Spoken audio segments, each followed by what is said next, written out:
Boa noite a todos. Com satisfação que estou aqui de volta. É muito gostoso voltar aqui para falar, até com tanta logística de comunicação, até o microfone e tal. E aproveitando, a gente passou outro dia o vídeo, porque eu tive a oportunidade de ir até lá. Aí eu coloquei umas fotos aqui no vídeo passando, porque eu fui até Pedro Leopoldo. Eu estava conversando com o Daniel há um tempo atrás, falei, será que tem alguma coisa lá no Pedro Leopoldo, Chico Xavier? Será que tem? Não sei.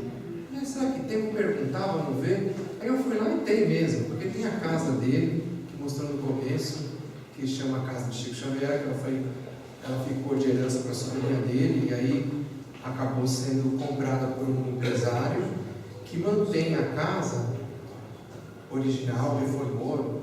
Você não paga para entrar, nada, não é isso? Ele fala empresário, mas é porque a pessoa tinha dinheiro, comprou, reformou e deixou funcional para a gente visitar. Você pode até comprar livros lá das obras dele, e você tem lá mostrou aí uma foto, uma espécie de um tablet gigante, assim, que você mexe. Você pode acessar todas as obras dele com o manuscrito que foram escaneadas, né? Então é muito bacana. Você abre e fecha, nem essas tecnologia nova, não sabia nem que existia uma coisa assim tão grande. E fora um acervo de fotos, e no fundo tem até um mini anfiteatro, assim, que tem algumas reuniões que eles fazem. E fica lá o senhor cuidando todos os dias, né? São trabalhadores também, e mantém a casa para quem sabe até um dia que estiver até Belo Horizonte, algum lugar, vale a pena visitar também.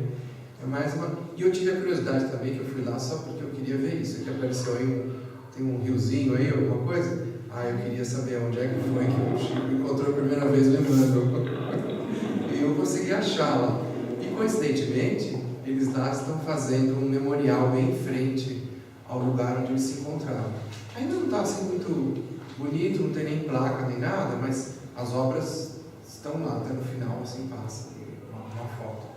E fala represa, né? Quando eu fui lá, eu perguntava, eu fui num posto, onde é que é a represa que o Chico Xavier encontrou a primeira vez lá com o espírito, porque também não é todo mundo que é espírita lá na cidade, né?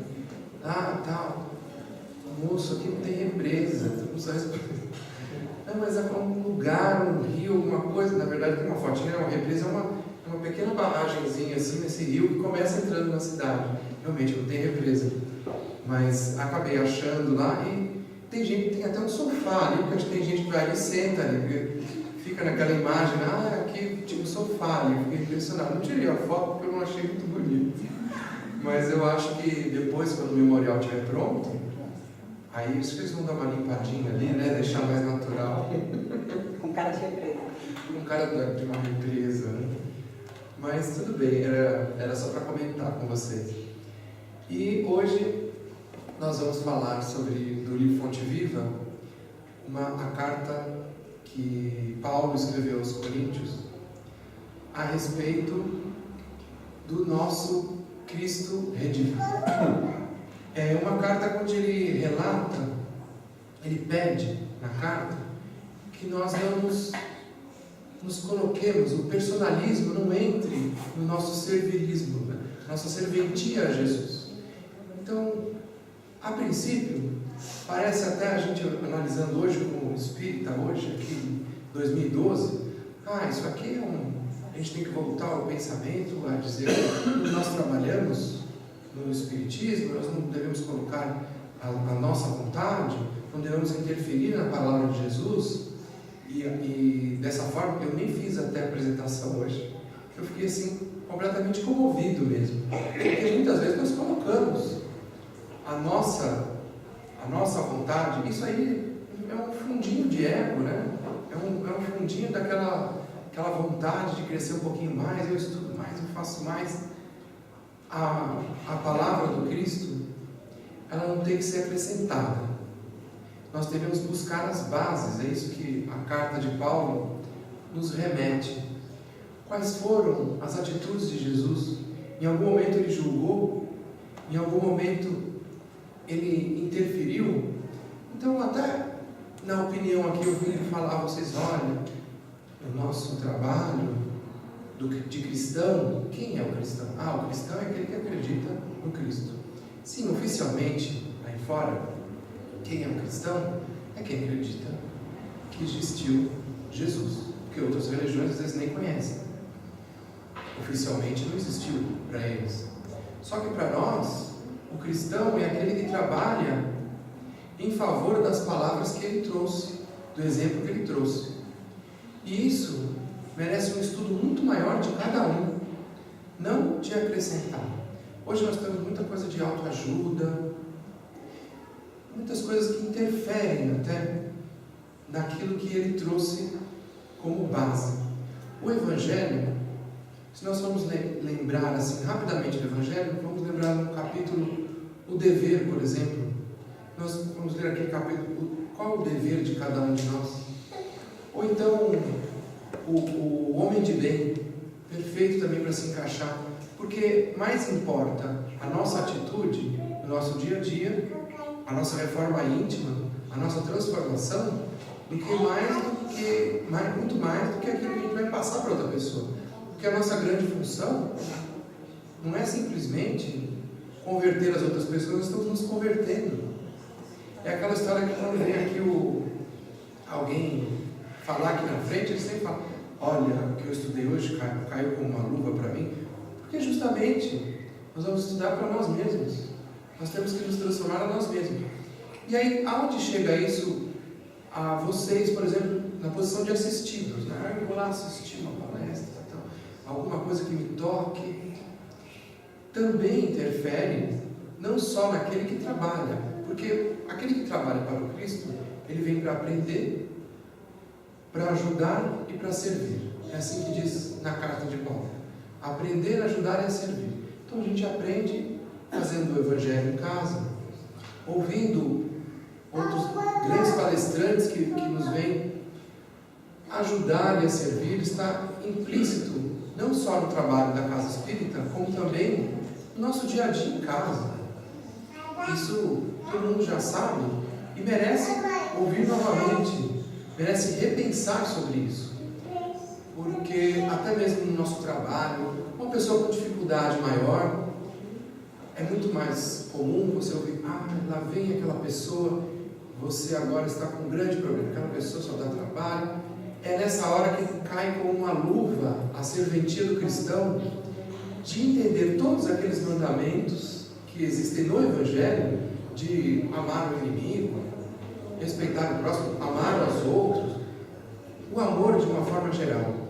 Porque se você se encaixar nessa hora como um verdadeiro cristão, vai ser muito fácil, vai ser muito mais compensador para a sua própria alma enfrentar aquela situação que virá de desconforto.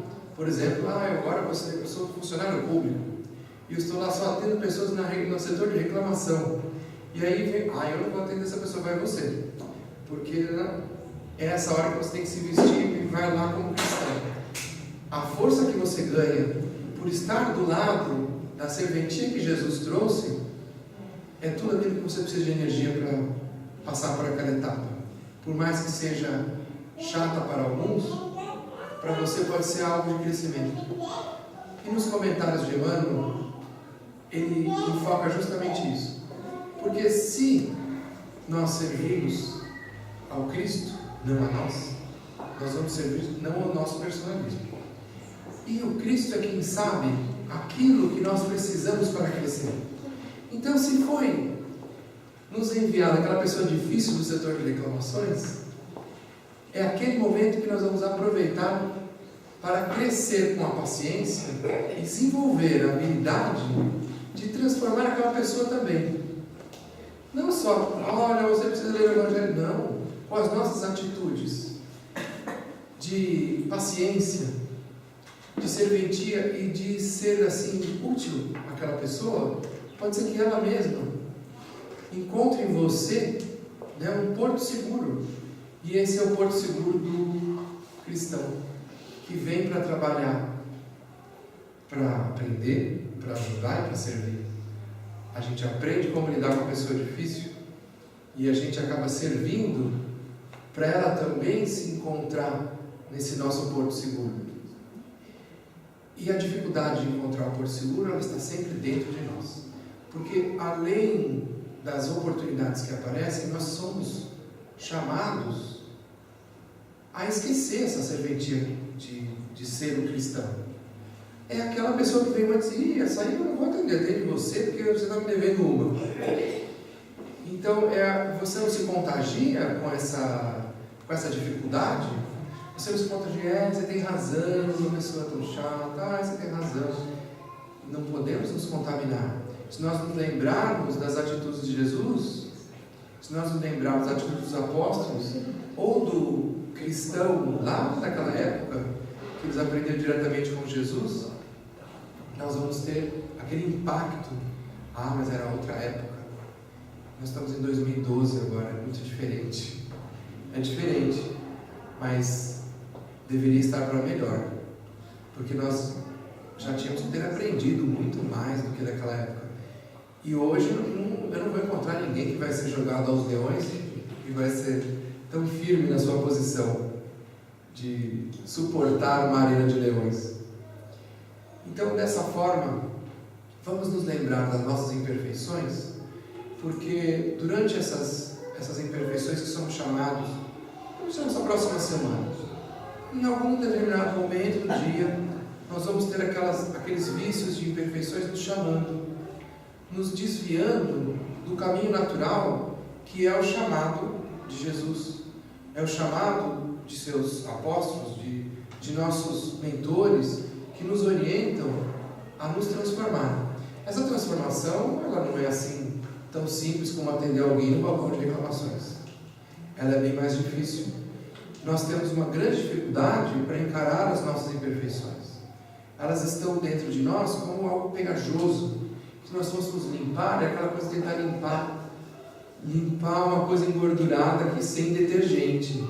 Vai ser difícil, quase que vamos ter que descascar da nossa pele, está impregnado na gente. Aquela coisa do perispírito perfeito, que quando nós retirarmos ele, nós estaremos com o perispírito muito mais leve mesmo. É aquela coisa de galgar novos mundos mais evoluídos, que sejam, nós chegaremos, mas o nosso perispírito imperfeito nos impede. Nós somos como aquela bexiga de gás hélio, uma com menos, outra com mais. Algumas conseguem flutuar mais, outras menos. Mas nós estamos na nossa oportunidade. Nós estamos recebendo essas tarefas mediadas por Jesus. Cada vez mais nós podemos entender que Ele é realmente o grande dirigente desse nosso planeta pelas acomodações de nossas tarefas. Imagina a dificuldade, porque é fácil falar destino, né? É fácil falar como a palavra karma, ou coisa assim, mas você imagina a dificuldade de fazer isso tão organizado. É muito fácil e poético dizer, não cai uma folha que não se saiba que Deus, mas você imagina que isso está tudo organizado. Você imagina uma cidade, como a gente viu o filme do Nosso Lar, fulano vai vir, ciclano vai para lá, vai haver a reencarnação. Quanta organização!